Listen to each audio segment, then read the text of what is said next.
Hello, hi. In this particular video, I'm going to share my interview experience and the questions asked in the interview, and also we'll discuss the answers for the same. And this is for the years of experience was 3.5, and the role was a DevOps engineer. And let's deep dive into these particular questions as well as answers. And this video is mainly helpful for those who are preparing for interviews and who are looking for some real world like questions, how it should be like that, okay, and the current, like how was the job market or current expectations, like that. I will discuss everything by end of this particular video, and try to watch the video till end. By that you will get certain kind of clarity what exactly is happening, okay, what you needed you can take it from this particular video. Okay, let's move to the questions. It was a first round which has happened around 40 to 45 minutes of duration, and the initial question was the interviewer asked was walk me through your CI/CD pipeline in your latest project. What tools did you use?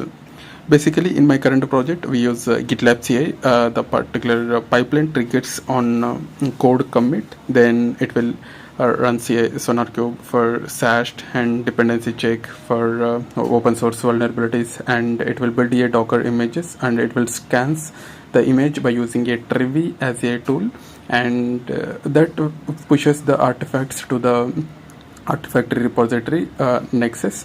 From there it deploys to the Kubernetes using a Helm, and basically secrets are pulled via Vault, and post deployment tests are run using a there is a PyTest scripts. Using that scripts will run. Basically, this is the project. How was the CI/CD flow? And moving to the second question, how do you integrate security into your CI/CD pipeline?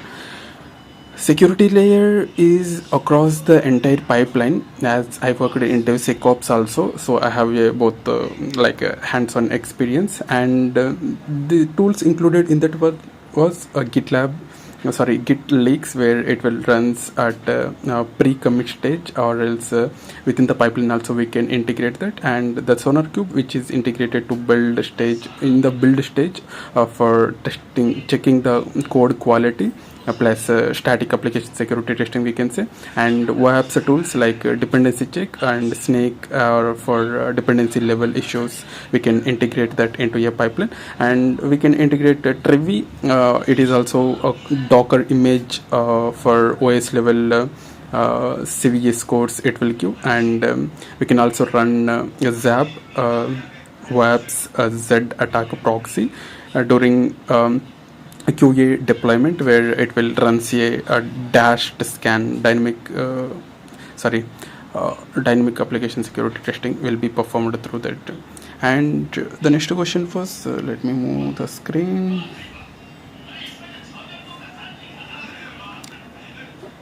The next question was have you worked on troubleshooting?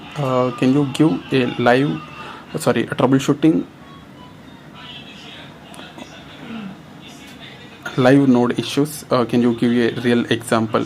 Basically, I have worked on this particular troubleshooting part, and the scenario was once a pod in Kubernetes kept restarting during the production rollout. Whenever it was rolling out into a production, it was just restarting it, and the logs showed like DB connection failure.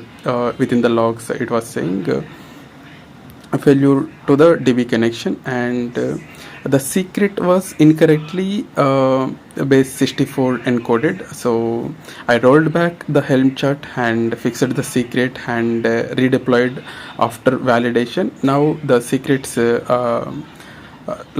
decoding will be done pre-deployment stage itself. Okay, then there is no issue, so it resolved. And moving to the further question, what is your experience with Ansible? What use cases have you handled? Yeah, basically I have a working experience with Ansible. Ansible is mainly used for provisioning and configuration management. the one of the use case was I wrote a Ansible playbook to install a Docker Kubernetes components and to configure the firewalls and to install the like monitoring alerts, basically node exporter on RHL missions. I have also used the Ansible Vault for secret store for encryption and encrypting the variables. And moving further, can you explain? Sorry, can you explain your experience with the SonarQube? Yeah, there are certain key elements I need to identify. I need to point out here. In the earlier video, I have shared the job description. If you see there, there is some must-to-have skills. Majorly, the interview went on that points only. Okay, if you haven't watched that video, please try to watch that video. I have clearly shown the what exactly the job description, which this particular interview was happened. Okay, and yeah, moving to this, in the job description also they clearly mentioned must to have SonarQube for SAST. Okay, and coming to this answer, yes, I have used SonarQube, and SonarQube is basically I have set up by using a Docker, and that integrated into a GitLab CI/CD, and it will create a custom quality. We can, and I also created a custom quality gates where we use it to enforce coding standards and block builds for if a coverage or security thresholds fails. Okay, we can obstacle the pipeline to move further with the quality gates and the kind of range we set based upon that. Okay, and moving to the next question, you mentioned Zap. How did you use it in a real project? Yeah, in my resume also I mentioned a Zap, where it is a YOE tool where we can run Zap in a daemon mode on CI/CD agent within the QA environment itself, where it does the active scanning of known endpoints, and the results is published into a Helm reports, and if there is any critical or high alerts are flagged before going into a staging or production environment. Okay, that is the main purpose of Zap. We can say dashed scan. And moving further, how do you handle secret management across your CI/CD and Kubernetes deployments? Yeah, within the CI/CD, secrets are stored in GitLab environment variables, and we can retrieve from the vault also. Within the Kubernetes, I have used like sealed secrets or external secrets for syncing with AWS secret manager, and this will basically avoids exposing them into a manifest files. Okay, like there are different tools also to encrypt that. We can use that also. Okay, and moving to the next question, describe a time when a tool you used flagged a false positive. How do you handle it? Yeah, this was the some kind of real time, very real and generic question, we can say. Whenever we are scanning, there might be some false positives. We need to make sure that how we need to handle that in that particular situation. Okay, yeah, basically let's say for example, dependency check. Once the flagged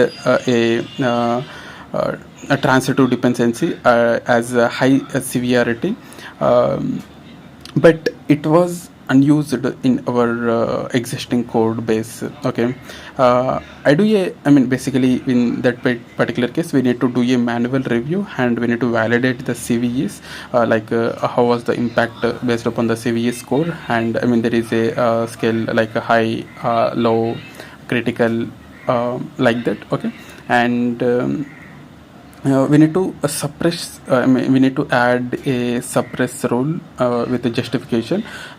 And we need to pass that thing into a suppressed list with the justification, and then it will be approved by the respective security team, and then we can. This answer will be the proper thing. Okay. the final output, response was we need to manually review and we need to suppress them with valid description, okay, valid response, okay. And moving next question, how do you implement monitoring for your Kubernetes-based application? We have used in our project, we have used Prometheus and Grafana. Prometheus for logs collection and Grafana for visualization dashboard. I configured Node and Cube state exporters, and that will be create a dashboard within the Grafana for kind of CPU and memory, and container restarts and API errors. Whatever the logs are coming, all the logs will be collected. And for alerts, we can also use it for notification alerts. We use it basically Slack for SNTP, email notification setup. And yeah, the next question was, what's your approach in writing a Dockerfiles and building images? Basically, whenever we are writing a sorry, one moment. Yeah, in this particular case, we need to what in our project we did was we use a multi-stage builds to reduce the image size and keep it very securely. I avoid latest tags. Why? Because I'll scan and also whatever the image name we require, we need to keep that only. If we keep latest, that will pull a latest image. That is also one of the best practice. And we need to regularly scan the images and keep only some runtime dependencies within of the final image. And Tree also need to be integrated within a part of a pipeline that will flags if any kind of errors or some misconfigurations are done. And moving to the next question, what is your real world experience with Helm? I used Helm for managing Kubernetes deployments. I created some reusable charts for microservices with configurable values, we can say. For example, values dot YAML, and we can give for our name specifying purpose values of hyphen production.yml, values hyphen dev YAML for environment specific configurations. Basically, Helm specifies upgraded and roll backs, we can say. Okay, that will be helpful. And moving to the next question, what is the difference between SAST and DAST? Which tools have you used for both the categories? Basically, SAST is static application security testing, where it will scans the source code, okay. And we basically use SonarQube, Fortify, and different open source tools also based upon the what we can say project requirement. And in current project we use SonarQube as a SAST tool. And DAST is basically dynamic application security testing, where it will scans the running applications or websites, we can say. And we used the tool like Fortify, and also in our current project we use WAPS, ZAP, Z-Attack proxy.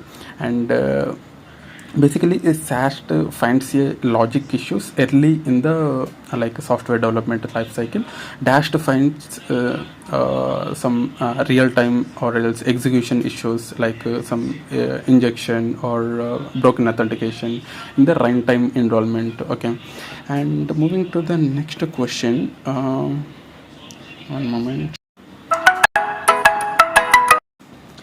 The next question was regarding the Terraform. Have you worked on Terraform, and what is the real use case in your project you have did? Yes, basically I have used Terraform to provide some infrastructure within the AWS. That was a public cloud exposure I have, and we use in our current project also, where let's say if you wanted to provision some EC2, VPC, RDS, or need to specify IAM roles, we use Terraform for provisioning of all these resources, and we stored a state in an some S3 bucket with logging via DynamoDB database, and modules were used to standardize infra across environments, different environments. And moving to the next question, what challenges did you face while containerizing an application? There is a Spring Boot app which is kept failing in a container due to some misconfiguration, JVM options, Java like virtual machine, and we tweaked the like a Docker file and used a health checks, and in the another time a container failed in Kubernetes due to some missing volume mount. Then which we fixed in Helm values. Okay, and as per the real experience I am saying, you cannot able to mostly, let's say if you are don't have much experience or haven't worked on this, obviously you cannot answer to this particular kind of questions. Okay, so experience in real time is very much required if you are attending for interviews and expecting these questions from the interviewer. Okay, and moving to the next question, explain how you manage a performance under load in CI/CD or deployments. In this particular case, there are approaches where we use a parallel. Yeah, sorry for inconvenience. So basically, we can, in this particular approach, we can use a parallel stages where we can run a parallel builds or parallel executions in the same pipeline, and that will reduce the pipeline execution time. We can say pipeline running time. For especially Kubernetes horizontal pod autoscaler, and that will reduces the requests, and that will also limits the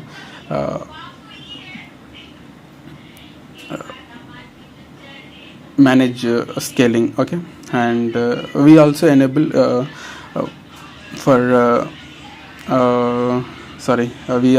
we can also enable caching for Maven and Docker layers to speed up the build process. Okay, and there are different approaches. Whatever you feel like you followed or else you can explain that. Okay, and moving to the next question, what's your experience with the cloud platforms?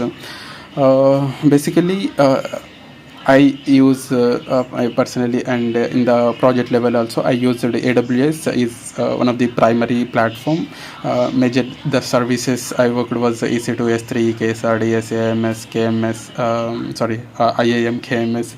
There are different services, and I have used the Azure Devops for CI/CD when I'm in my earlier organization, and I have little exposure on GCP via the quick labs, and within the AWS public cloud, I have deployed full applications on EKS, Elastic Kubernetes Services, and configured the AL builds and target groups and security groups using Terraform. Okay, as a infrastructure provisioning.